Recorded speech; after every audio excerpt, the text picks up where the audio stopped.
welcome back with me. Ayunika Bella akan mengajak Anda untuk mengetahui beragam informasi seputar Jawa Tengah dan sekitarnya.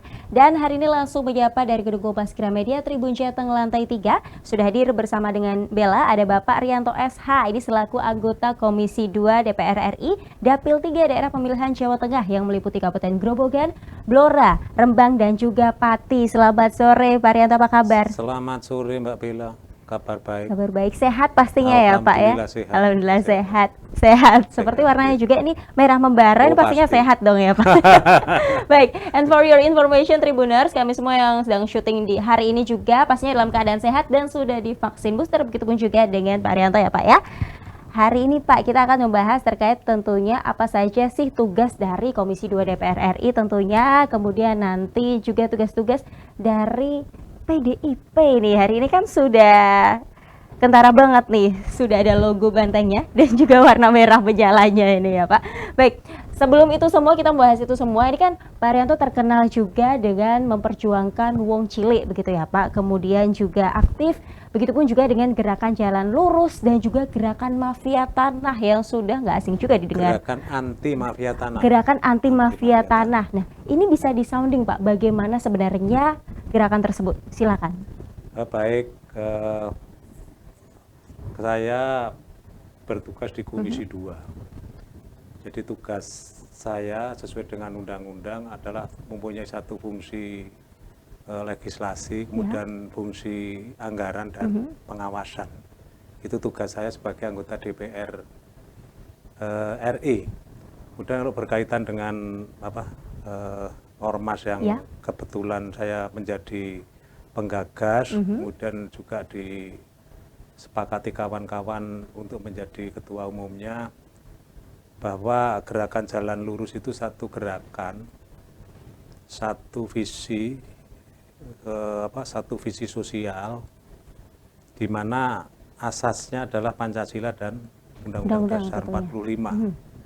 Kalau kita berbicara asas Pancasila dan Undang-Undang Dasar 45, tentu ormas gerakan jalan lurus itu akan bersinergi dengan pemerintah dalam tanda kutip untuk hal-hal yang baik, dalam hal-hal yang kita bisa membangun bangsa dan negara ini, tentu dalam koridor Pancasila dan Undang-Undang Dasar 45. Tetapi juga gerakan jalan lurus juga berperan juga sebagai satu alat kontrol, seperti yang mengilhami lahirnya gerakan jalan lurus pun antara lain juga kebetulan saya itu penghobi baca bukunya Gramedia Group. Oh wow, terima antara kasih ya lain Pak ya. Semangat untuk menjadi anjing penggonggong. Oke. Kemudian juga saya orang yang menikmati ketika saya berkumpul, bergaul bersama yang papa kalau versi Kompas. Kalau versi PD Perjuangan kan tentu wong cilik. Iya. Kalau versi masyarakat orang yang terdolimi, saya kira itu. Kemudian juga di gerakan anti mafia tanah. Ya. Gerakan anti mafia tanah itu juga satu gerakan di mana saya mempunyai satu semangat untuk bagaimana persoalan-persoalan kejahatan pertanahan itu kita lawan. Makanya harus ada gerakan. Berarti gerakan jalan lurus. Kalau gerakan jalan lurus itu satu gerakan sejalan dengan Pancasila dan Undang-Undang Dasar 45. Atau boleh dikatakan kawan-kawan di gerakan jalan lurus itu sebagai pejuang normatif. Jadi tidak boleh melanggar hukum, kemudian tidak boleh mencari musuh. Satu misal kita melakukan kontrol terhadap pihak-pihak lain pun koridornya sesuai dengan prinsip-prinsip dasar negara hukum. Pancasila dan Undang-Undang 45 tadi ya Pak ya, tentunya ya. Itu mutlak. Mutlak pastinya, absolut. Ya. Baik, kemudian terkait jalan, dalam hal ini kan juga melingkupi wilayah Kabupaten Grobogan sendiri nih Pak. Di wilayah Kabupaten Grobogan, kebetulan saya juga orang Grobogan nih Pak. Di Grobogan banyak banget nih jalan-jalan rusak begitu ya Pak. Kemudian Grobogan, Pati, Rembang, Blora, ini apa saja sih Pak yang bisa Bapak kemudian lakukan ini dari Komisi 2 sendiri nih? Silakan Pak. Baik, yang pertama ketika kita berbicara persoalan jalan, yang pertama kita mesti berbicara persoalan yang berkaitan dengan alam. Ya. Kemudian yang kedua adalah berkaitan dengan kebijakan politik anggaran. Kemudian yang ketiga berbicara tentang kultur sosial. Budaya. Kemudian juga berkaitan dengan sistem. Ya. Artinya sistem pengadaan barang dan jasa. Berbicara masalah alam khususnya di Jawa Tengah 3 yang meliputi Kabupaten Pati, kemudian Rembang, Blora dan Gerobogan. Itu tanahnya itu apa, struktur tanahnya tanah labil, tanah yang bergerak, termasuk barangkali Demak dan Boyolali, Mendekati ya, Pak, itu ya? tanah-tanah yang bergerak. Jadi oleh karena itu ketika berbicara masalah alam itu tanah di Dapil 3 itu tanah yang bergerak. Kemudian ketika kita berbicara masalah kebijakan politik anggaran, tentu bagaimana agar anggaran yang untuk pembangunan jalan itu diarahkan pada pembetonan jalan. Jadi bukan dengan aspal. Beton ya. Harus dibeton.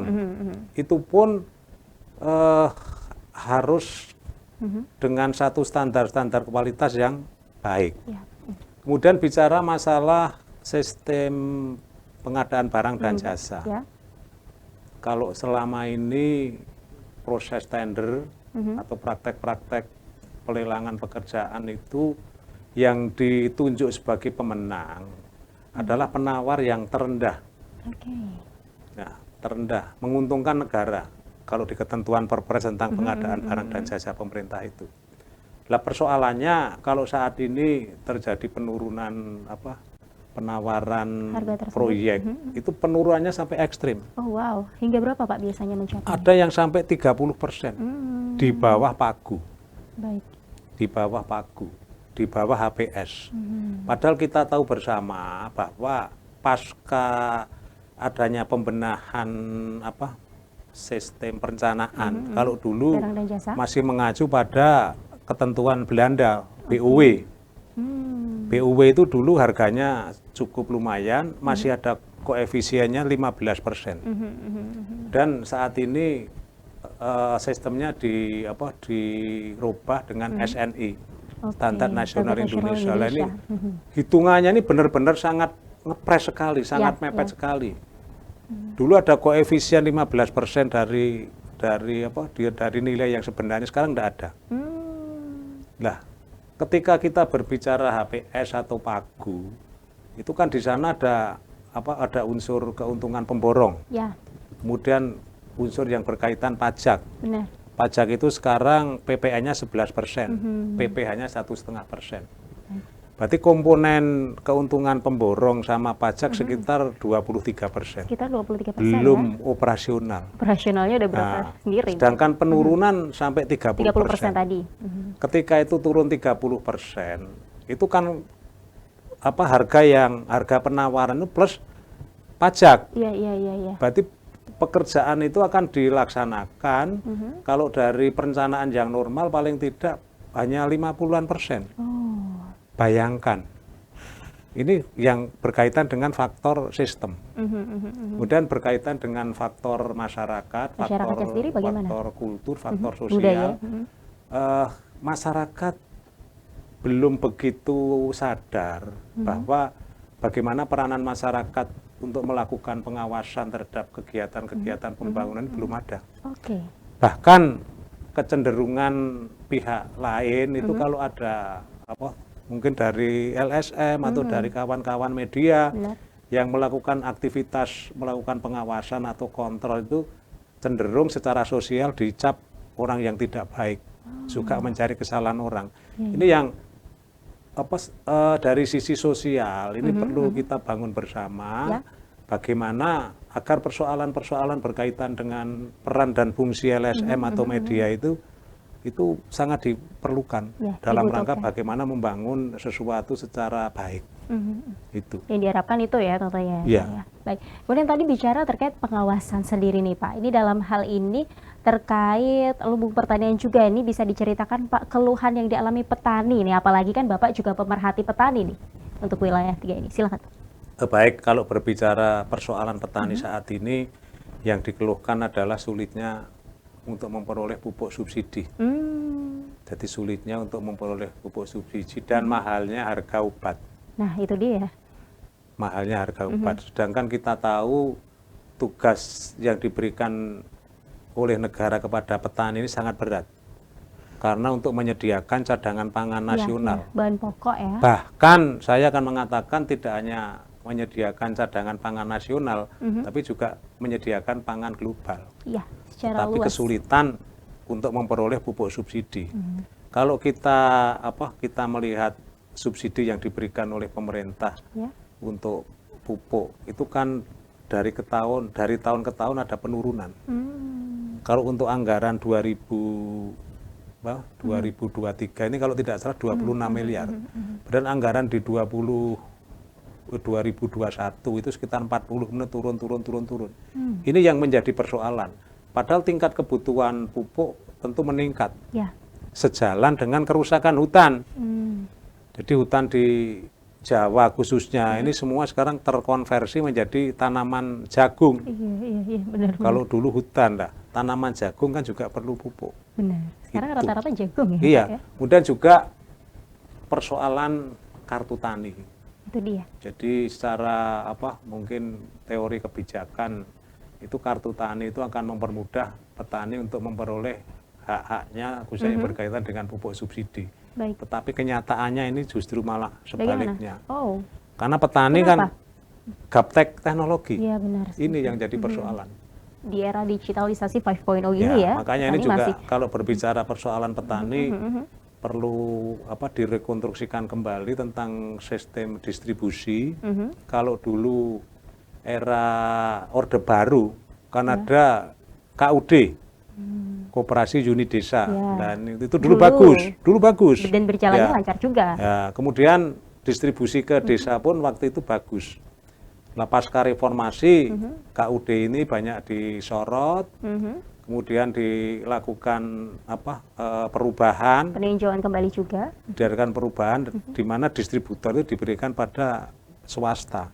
Oh. Gagal sekarang kalau menurut saya. I see. Menurut pandangan saya harus ada pemikiran bagaimana ini dikembalikan lagi seperti pola tata kelola Yang KUD tadi itu pupuk ya. seperti KUD. Mungkin dengan mengoptimalkan peran BUMDes. Iya. Ya, Benar-benar. BUMDes. Atau mungkin di tingkat provinsi maupun kabupaten kota dibentuk satu koperasi koperasi primer mungkin ya. Iya. Di mana itu khusus tugasnya itu memberikan satu layanan kepada petani. Petani-petani. Ya. Benar. Fokus utamanya itu ya. Iya. Oke. Masih terkait pengawasan Pak tadi. Kemudian ini terkait harga beras yang melambung. Kalau menurut Bapak sendiri pengawasannya seperti apa dan solusinya bagaimana? Ini melambung harga beras. Saya malah kurang begitu ini, belum begitu paham. Bagaimana, Tetapi ketika kemarin ada keluhan dari petani bahwa ketika panen raya itu harganya anjlok. Saya kemarin ke Kedung Tuban pas panen juga ada keluhan. Karena harga pupuk sulit didapatkan, harga obatnya mahal. Mungkin melambung itu di perkotaan mungkin ya. Di desanya ini ya enggak begitu. Kalau harga pangan melambung ini tentu karena pasar, karena permintaannya meningkat. Ya. Harga permintaannya meningkat, harganya pun ikut naik. Seperti saya kemarin ke Kalimantan Timur. Harga beras itu yang berapa, kualitas paling biasa. Paling biasa. Itu sekitar 15.000. Kemudian suplai beras di sana itu kebanyakan dari Jawa. Malah dari Jawa. Dari Jawa, Surabaya itu ada Banyuwangi, Situbondo, kemudian juga ada teman saya yang Rembang. Itu termasuk Brambang kalau di Kaltim itu juga dari Jawa. Oke. Gitu. Karena di sana juga sulit juga ya pastinya, betul kan dari Jawa ya Pak? Semuanya dari Jawa. Padahal kalau saya melihat di Kaltim itu tanahnya subur. Padahal. Subur ya. Hanya belum ada sawah. Ada sawah pun juga luasannya tidak begitu luas seperti yang ada di Jawa ya Pak. Kalau di Kalimantan Selatan di daerah Pelehara itu ada ya. Seperti di Jawa udah. Oke. Baik, ini kita kembali ke Provinsi Jawa Tengah tentu ya, terlepas dari Kalimantan tadi. Ini saat ini kan juga mendukung juga percepatan pemulihan ekonomi yang menjadi fokus pemerintah juga. Terkait tadi juga harga gabah itu anjlok tapi berasnya naik. Ini bagaimana untuk mendukung percepatan pemulihan ekonomi juga kalau dari Komisi 2? Silakan Pak. baik kalau kita berbicara masalah perekonomian masyarakat, tentu ini harus kita pikirkan bersama bagaimana membangun kultur masyarakat untuk bisa produktif ya. Saya akan mengatakan di daerah saya di Kabupaten Pati, itu etos kerja masyarakatnya itu luar biasa. Jadi Kabupaten Pati, kemudian Gerobokan sebagian, itu daerah Gubuk, Godong, kemudian Karangrayung, Tegowanu, itu saya lihat bagus. Kemudian Gerobokan, karena saya lihat di daerah-daerah itu juga tumbuh industri-industri rumah tangga yang berkaitan dengan jahitan. Itu tumbuh. Kalau dulu kan orang-orang di daerah situ kalau mau jahit kan di Jembatan 5, Jembatan Beksi, di Rocky, di Cipulir, di Jakarta itu. Nah, tapi di situ sudah berkembang. Sudah banyak juga ya. Kemudian juga saya sampaikan bahwa dalam rangka membantu pemerintah untuk mengatasi angka pengangguran, juga dalam rangka meningkatkan ekonomi masyarakat. Saya sudah mendirikan 3 lembaga pendidikan pelatihan. Apa saja itu, Pak? Pelatihan bahasa. Yang pertama bahasa Korea. Kemudian bahasa Jepang. Kemudian bahasa Inggris. Ini kita fokus untuk membantu pemerintah di dalam menyiapkan tenaga-tenaga migran. Jadi kalau dulu TKI, tapi ini TKI formal. Yang untuk ke Korea sektor penangkap sektor perikanan tangkap maupun sektor manufaktur. Kemudian sama ke Jepang. Nah, khusus yang ke Korea sama ke Jepang itu kalau kita berbicara masalah upahnya itu cukup tinggi. Salary-nya tinggi. Karena rata-rata 1 bulan itu minimal bisa 25 juta. Kalau kalau lembur itu bisa 30-35 juta. Tapi kalau saya tidak berpikir ya sektor-sektor tenaga non formal seperti pembantu rumah tangga ini saja bagaimana untuk tidak ke sana. Kemudian juga saya sampaikan beberapa waktu yang lalu lembaga pelatihan bahasa yang saya bangun itu juga diresmikan oleh Pak Beni Ramdhani sebagai Kepala Badan BP2MI. Itu yang meresmikan beliau. Kemudian juga saya sampaikan saya sudah melatih yang untuk bahasa Korea itu angkatan ke-31. Itu saya sudah mendidik sekitar 1.800-an peserta ya? Itu pesertanya seluruh Indonesia. Pesertanya seluruh Indonesia. Berarti kita bangun belum ada 2 tahun. Kemudian yang bahasa Jepang ini alhamdulillah juga sudah ada beberapa yang pasca pandemi ya. Kemarin ada COVID itu kan total berhenti 2 tahun.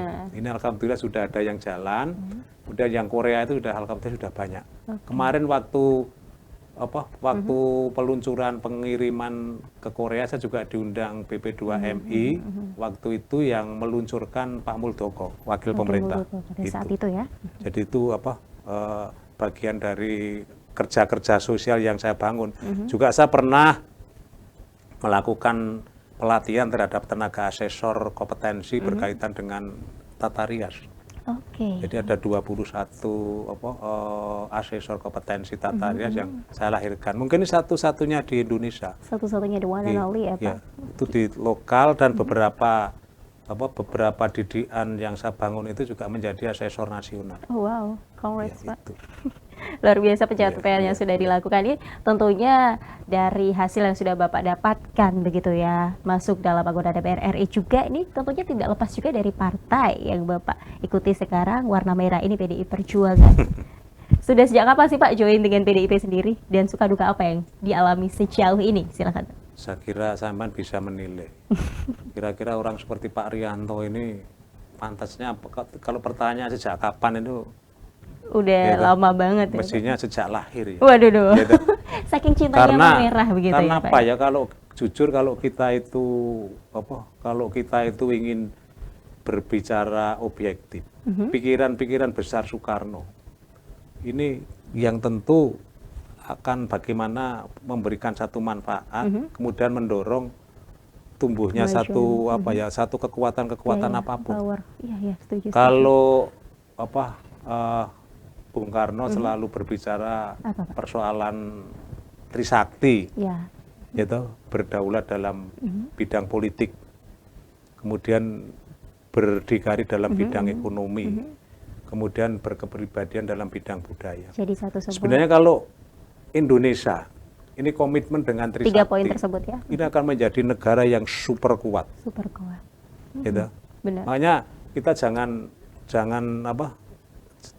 lagi ada orang yang pemerintah kok cenderung ke Cina atau kemana, nggak masalah. Jadi politik luar negeri kita itu kan bebas aktif loh. Ya, ya. Okay. Siapapun presidennya, siapapun kepala pemerintahannya, mau melakukan hubungan diplomatik dengan Cina monggo. It's okay ya Pak, nggak apa-apa ya. Mau dengan Amerika monggo, mau dengan India monggo, mau dengan Taiwan monggo, mau dengan Jepang monggo, mau dengan Arab monggo. Karena bebas aktif itu tadi. Mau dengan Israel monggo, menurut saya loh, Ya, monggo. ya, ya. Sepanjang itu bisa menguntungkan dalam tanda kutip dua belah pihak, ada Ya, kemanfaatan kesejahteraan. Simbiosis mutualisme ya, Ya, Pak, antara keduanya. kemudian juga tentang berdikari dalam bidang ekonomi. Ini yang apa yang saya lakukan, saya lebih dekat dengan kelompok-kelompok rentan, kelompok-kelompok papa, ya. dengan duafa, di mana saya dorong untuk bisa lebih mandiri dalam bidang ekonomi. Ya. Makanya di gerakan Jalan Lurus, saya selalu mengembangkan apa yang namanya, saya larang gerakan Jalan Lurus itu untuk ider batok. Jadi kalau ider batok itu kan biasa tuh kalau punya LSM terus bikin proposal kemana-mana, saya larang total. Nggak Saya boleh. larang nggak boleh. Kalau kita di GCL, kita harus berpikir bagaimana kita bisa memberi. Benar. Kita bisa produktif. Ini yang terus saya lakukan. Makanya di gerakan Jalan Lurus dalam rangka mendorong tumbuhnya pengusaha-pengusaha lokal. Kalau di Malaysia mungkin pengusaha Bumi Putra. Ya. Kalau di Indonesia kalau mau bicara pribumi kan nampaknya kurang enak didengar lah. Gitu Tapi ya. kalau Putra Indonesia masih bisa saya gitu. dengar kok masih iya, enak. Iya, iya, iya. Nah ini yang sering selama ini saya membangun ke sana.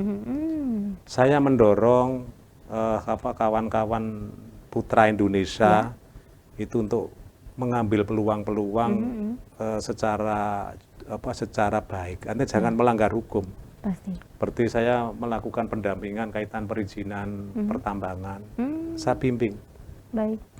Untuk pengurusan izin dulu, pengurusan izin kapal, Ya. nelayan Rembang, nelayan padi, dulu pernah ada sampai Batang, itu kita advokasi. Termasuk ketika ada persoalan-persoalan di laut, ada penangkapan oleh KKP maupun oleh unsur Polri juga kita berikan advokasi. Baik. Ini dalam rangka bagaimana kita membangun tadi asas gerakan Jalan Lurus sesuai dengan Trisakti itu tadi ya Pak? ya Trisakti maupun dengan Pancasila. Dan Undang-Undang 45 Ya, tadinya. kemudian juga yang berkaitan dengan kepribadian dalam bidang budaya. Kita itu kan sebagai bangsa yang mempunyai budaya yang menurut saya tinggi. Ya. Ya, tidak ada sopan santunnya seperti orang Indonesia. Nah ini budaya-budaya khususnya yang berkaitan dengan budaya Timur, mari ini kita bangun, kita kembangkan, kita uri-uri. Iya. Saya kebetulan orang yang suka dengan kesenian tayub. Kesenian tayub. Tayub, Baik. ketoprak, wayang kulit, itu saya Wow. suka. Jadi kalau panjenengan buka di YouTube Dalang Sigit, Dalang Pak Seno Nugroho, Ada Pak Rianto di dalamnya? saya ada. Wow. Itu ada. Pelaku Ini seni. yang barangkali kalau berbicara bagaimana Pak Karno seorang nasionalis, seorang aktivis PDI Perjuangan. Jadi sejak kapan? Ya mungkin sejak lahir. Sudah mendarah daging ya si Karena merah itu ya Pak? bapak saya itu dilahirkan menjadi seorang kuli pasar. Ibu saya dilahirkan menjadi seorang pedagang kecil, pedagang gedung. Oke. Makanya ketika saya lolos SMP, waktu itu saya punya cita-cita hanya ingin menjadi kena tergandeng itu loh. Oh, sederhana Bener. ya Pak, luar biasa. Saya waktu itu ke Kaliwungu, ke Kendal, ke pasar sore itu nyari teman saya yang sudah duluan menjadi kena. Oke. Ketemu, tapi belum sempat ada lowongan. Kemudian saya masih ingat betul di tahun 78 saya tidur di pasar sore Kaliwungu 3 bulan. Oke. Kejadian apa Pak yang nggak terlupakan hingga sekarang? Apanya? Kejadian yang nggak terlupakan waktu tidur 3 bulan itu di sana? Ya, kalau menurut saya nggak ada yang nggak ada yang apa ya menarik. Oh. Memang saya lebih suka dengan kehidupan yang kayak gitu. Oh. Saya bergaul dengan orang-orang kecil yang waktu itu jualan pakaian bekas, pakaian levis. Oh, oke. Ya, terus ibu saya waktu itu jualan roti yang pakai pakai payung kertas itu loh. Kalau hujan kehujanan, kalau pulaan roti ganjel rel itu masih ingat betul di Pasar Johar itu. Ya, ya. Nah, itu. Jadi Oke. itu. Baik, kemudian dari banyaknya kisah inspiratif yang Bapak sampaikan tadi, mungkin harapan yang ingin disampaikan ini untuk Dapil 3 sendiri di Jawa Tengah apa Pak? Silakan.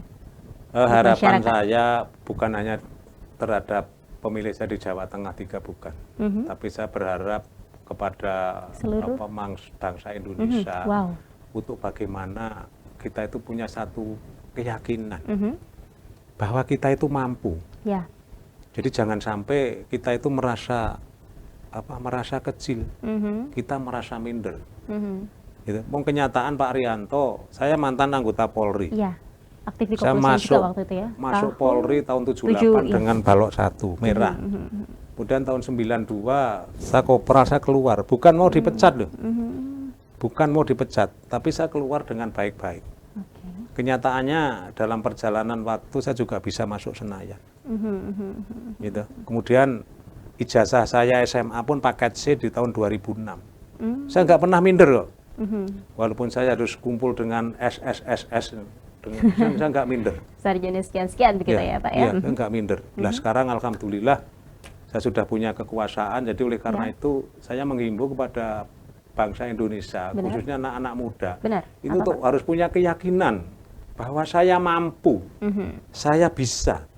Oke. Kenyataannya juga saya pun bisa. Makanya kemarin saya ke Kaltim 5 hari, saya keliling-keliling. Kemudian saya juga menyarankan kepada anak saya, yuk di sana di Balikpapan atau di mana jualan beras sama Brambang, sama untuk menyambut ibu kota Indonesia baru kalau Ya, bisa ya. di properti juga. Nusantara, ya. Dan ini bisa dilakukan oleh semuanya. Pak Rianto bisa hanya dengan modal dengkul juga bisa kok. Oke. Yang Luar perlu biasa. dibangun adalah bagaimana kita itu sebagai manusia yang berkarakter, jujur, Ya. kemudian tadi menjadi obor penerang, Oke. Ya pasti utamanya memberikan tadi, solusi, nggak usah Baik. cari musuh lah, ya, ya. nggak usah. Cinta damai ya pastinya ya Pak. Ya pasti itu, Harus. pasti, ya, pasti. Itu pesan untuk generasi dan juga harapannya Ya. Pak. Last but not least Pak, 3 kata untuk Indonesia, apalagi untuk generasi muda nih, supaya juga melek politik. Silahkan Pak. Bersama PDI Perjuangan kita bangun Indonesia. Oke, kita mau sanding bersama ya Pak. Bersama PDI Perjuangan, Kita kita bangun bangun Indonesia. Alright, sekali lagi terima kasih ya Pak Rianto untuk waktunya di Tribun Topik hari ini. Sehat selalu ke depannya, kemudian program-programnya juga lancar di DPR RI juga. Selamat melanjutkan agenda selanjutnya. Terima kasih Matur Pak nuwun, Rianto. matur Matur nuwun nuwun. sayat. Assalamualaikum warahmatullahi wabarakatuh Bapak. Waalaikumsalam. Baik Tribuners, demikian untuk Tribun Topik hari ini. Pesan yang bisa diambil adalah suara rakyat sungguh menyayat, bukan untuk jadi riwayat. Dapil 3 TBR RI sinergi dengan taat melayani rakyat sepanjang hayat. Saya Nika Bella, mewakili segenap kru yang bertugas pamit undur diri. Saksikan terus Tribun Topik only on channel YouTube Tribun Jateng. Don't forget to subscribe, like, comment, and share this video. And then turn on your notification bell to find out more all about Tribun Jateng. Selamat beristirahat dan salam Tribun.